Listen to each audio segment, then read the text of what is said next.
खूबसूरती के लिहाज से पाकिस्तान जा इलाका तमाम खूबसूरत आहिनि, पर कुछ अड़ा इलाका भी आहिनि जिते सॼो साल थधि हूंदी आहे ऐं माण्हू गर्मियुनि में अक्सर अहिड़नि इलाइक़नि में घुमण वेंदा आहिनि।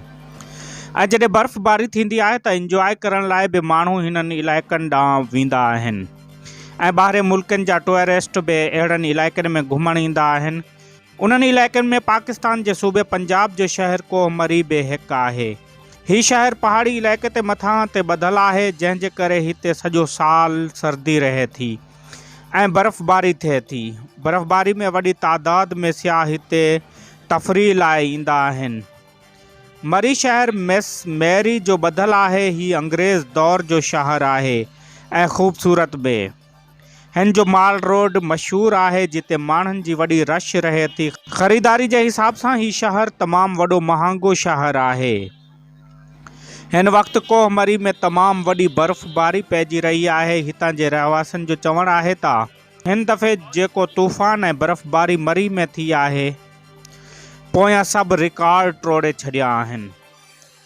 कॾहिं बि एॾी बर्फ़बारी न थी आहे। तोड़े जो पाकिस्तान में हिन वक़्तु तमामु घणी सर्दी आहे, पर उन हूंदे सियाहनि जी वॾी तादाद मरी में मौजूदु आहे। एतिरे क़दुरु जो हिन वक़्तु मरी जे होटलनि में रश हुजण जे करे कमरा नाहिनि जो हिन सख़्तु सर्दीअ में सियाह उते रहनि ऐं माण्हू पंहिंजे गाॾियुनि में रातियूं गुज़ारण ते मजबूर थी विया आहिनि। ॿियो, हिन वक़्तु बर्फ़बारी जे करे सभु रस्ता ब्लॉक थी चुका। पंजाब हुकूमत बेवस थी चुकी आहे रस्तनि खे साफ़ करण में। उन हूंदे बि पाक फ़ौज जा जवान जेके रस्ते में फाथल आहिनि, उन्हनि लाइ खाधे पीते जूं शयूं ऐं ज़रूरतनि जो सामान बि मुहैया करे रहिया आहिनि।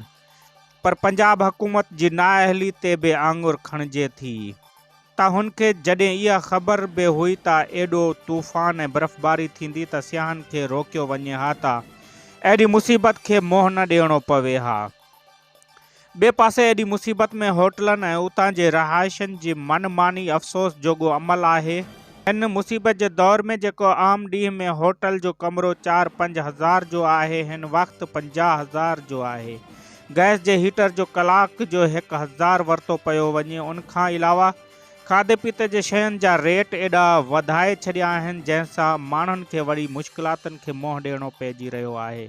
अगरि ख़ुदा न करे अहिड़ी का आफ़त सिंध में अचे हा त हितां जा रहवासी माण्हुनि खे पंहिंजे घरनि में बि जाइ ॾेई उन्हनि जी ख़ातिर तवाज़ुन कनि हा। एॾी महांगाई जे करे माण्हुनि पंहिंजी फैमिलीअ सां गॾु पंहिंजनि गाॾियुनि में रहण खे तरजीह ॾिनी, जंहिंसां गाॾियुनि में हीटर हलण ऐं शीशा बंदि हुजण जे करे माण्हुनि जे मरण जा वाक़ा वधी रहिया आहिनि।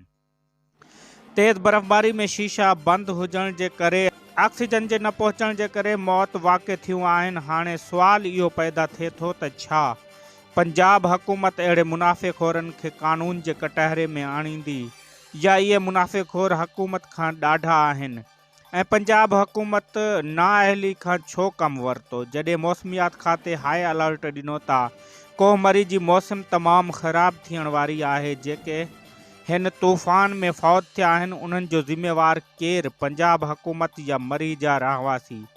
असुल हिन जो पेरो पंजाब हुकूमत ॾांहुं वञे थो ऐं हीउ रस्तो बि इस्लामाबाद खां मरी ॾांहुं वञे थो। छो एॾी सुस्ती खां कमु वरितो वियो? आसन चढ़ाड़ मीरपुर माथेलो।